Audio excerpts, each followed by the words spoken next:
Hello, and today we're talking about how I'd play a paladin and also what your preferences are on certain things about paladin nature. Now, last time we had this little discussion, it was more about how someone's going to play paladin, much less a holy person. Whether it's a cleric, paladin, an Aasimar of any type, or Aasimar, depends on the person. But it's really convoluted, and it's explained with great detail about how they all serve gods and how gods grant them powers and abilities. But when you're looking at it from an outside standpoint, or at least from a player standpoint, if I were to look at this like a video game, how would I take a character and design it? So if I'm designing a paladin, I often think, well, you don't want to have some overly holy person. We discussed that last week, I believe. Maybe last week, last time. Days kind of muddle together as the days go on. So what I would do is I would take a paladin from the fighter standpoint. Now, if you take it from a holy man standpoint, you're just going to get a holy man. But let's think about why he's a paladin. So let's create from scratch a human paladin. So let's say that his name is Orin, and my favorite knight in any story is a guy named Orin. He's amazing, and he was from Flight of Dragons. If you ever saw it, it was released in 1982. Anyway, so Orin was a knight. He was a very simple man. He was a traveler on the road. It didn't explain much about him other than he was a knight. He was chivalrous. He was a gentleman, and he was in love with one of the lady. I think she was like a ranger of sorts. She had a bow, and he was just a good guy. He served some kind of allegiance to somebody, but it never explained. But he just came to the aid of these people, and he continued to travel with them. It was very D&D based, if you actually saw the whole thing. But anyway, the point is that he was just a guy. So when you're creating a paladin, don't create some guy that's just so over the top religious or so over the top anything. Just create a person, because often it's hard to role play someone that's just over the top because then it gets annoying. You sit down at a table, everyone starts rolling their dice, and all of a sudden you come up with this grandiose story of why I shouldn't kill this person or why I shouldn't do this and what. It gets to be bossy. Now, if I were to create a paladin, I would create him like this. I'd have this Orin character. I'd have this really simple person who has these tenets to himself, and I love that. He doesn't like boast about things. He's just simply a knight that is wandering the countryside doing good deeds. Now, if you're going to take let's see this guy right here, and you go up and you start fighting some goblins with some people, that's fine. But when it comes down to like stealing, he has this like ethic code that he's not going to do it unless it has something to serve a greater purpose. Which I love about paladins is because if I were to be anything in the D&D world, it would probably be a paladin because personally my alignment, it's probably more towards lawful good, even though sometimes I'm a bit chaotic. It's just that we can, you can roleplay someone that's more like you. So try to figure that out as well.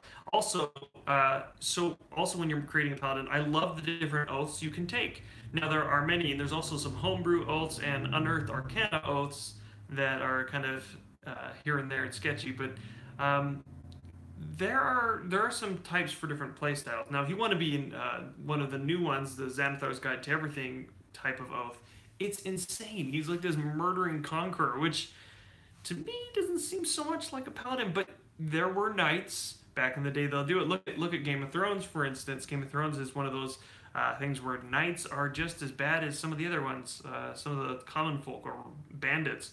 Just because you have knighthood doesn't mean you're a good person.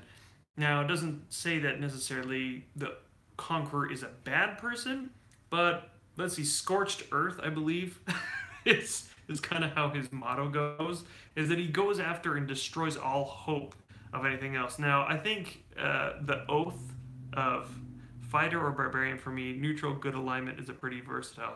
Yeah, oh yeah, I love fighter. I didn't before. I've recently kind of fallen in love with the idea of a fighter class, especially samurai class. I love that one in the new styles. But I gotta go back and take some of the vanilla ones and see if it interests me. Anyways, I was saying it's so simple to get caught up in the minute details that you forget that it's a person.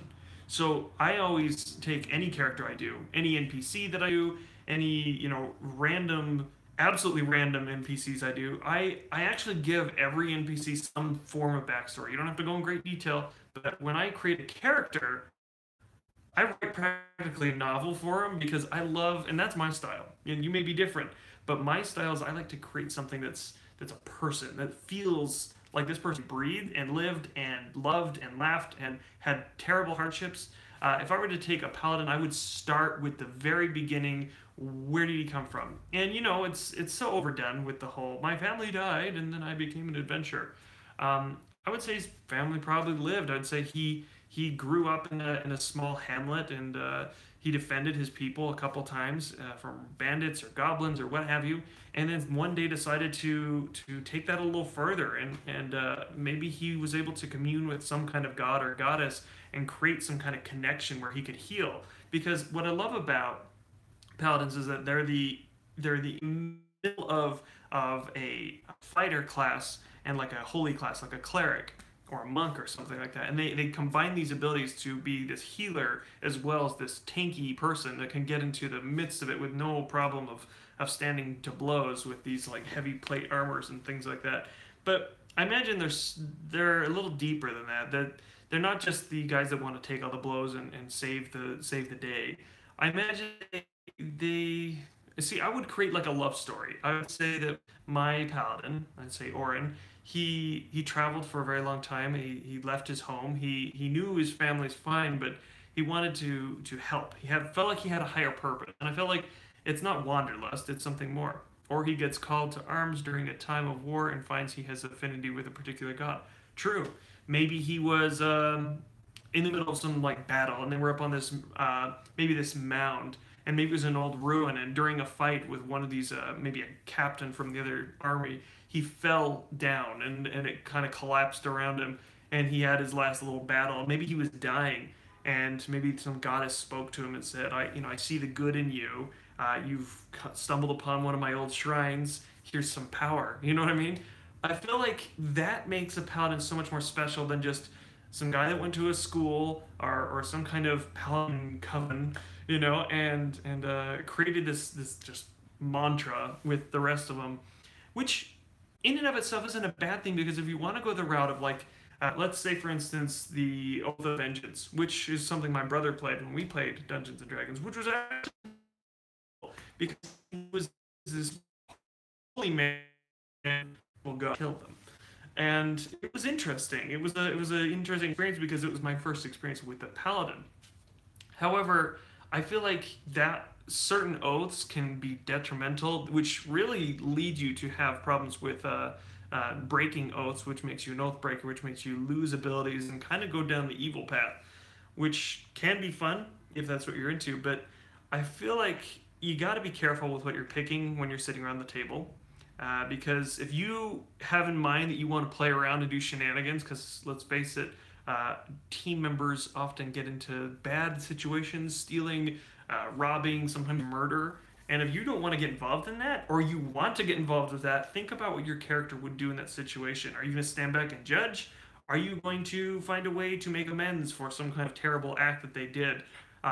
Thusly giving yourself an inspiration point from a DM by maybe visiting the widow of some man that they murdered on the road, or replacing something, maybe leaving a holy symbol that cost you, a lot of money instead, or like a silver piece. You know what I mean? Like creating conflict or story where there's conflict is a really powerful momentum for stories to have actual cohesiveness. Because does that make sense? You want to create a like when you're writing a book, I'm writing several. You don't want to just say, and then my character did a good deed. You want to ask the DM in this situation, say you guys robbed a merchant or you have a thief in your group that did it, and you knew that your thief did it, you had a high enough perception. Find a way to ask the DM, say, maybe I'm going to go find, I see on his cart that he has some symbol of some nearby town. And so you find that town and maybe you find that cart, and under the seat cushion or whatever you leave like a gold piece or something. And maybe he doesn't find it. Maybe he doesn't for a long time, but then someday he finds it and he realizes maybe it's some blessing of the god. And that way you kind of role play without getting in your other friend's business by saying, no, I won't allow that. I'll beat you with my hammer. It gets old because if you're playing an intelligent person, you're not going to just. It's like you in real life. Are you going to go up and tell every single person what they're doing is wrong? No, that's ridiculous and stupid. No one's going to do that. You know, sane people won't. But I mean, like, find a way to do it. That's how I would play Paladin. Tell me below how you would do it.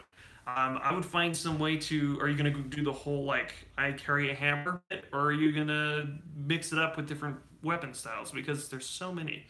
Anyway, quick note: I am playing maybe tonight, recording, and maybe posting tonight, depending on my internet.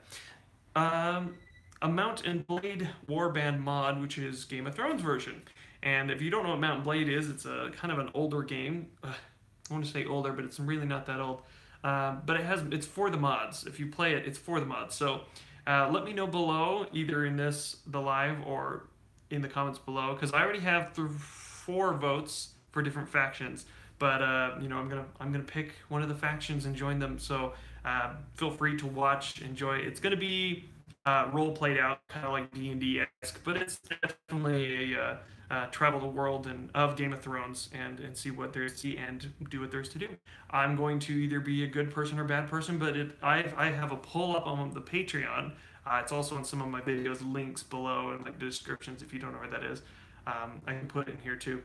But let me know what faction you want me to join, because it's going to be a playthrough of a playthrough. That game never ends. There's no ending to it. It's just you play until you're done. I'm going to probably Conquer's King's Landing or something. But anyway, that's all for today. The other games I am going to play D&D this week, I'm not sure. My wife is having some pretty heavy contractions, and we don't know if she's going to have the baby any of these days now, but I'll let you know. But yeah, that's it for now. And thank you so much for joining. Next time I will be talking probably about the Samurai class in Xanathar's Guide to Everything, because it can be played pretty cool, but also people don't really realize what kind of potential you can do there. Anyway, thank you so much for watching. May your rolls always be natural ones, and just not natural ones, because those are just awful. Goodbye, everyone.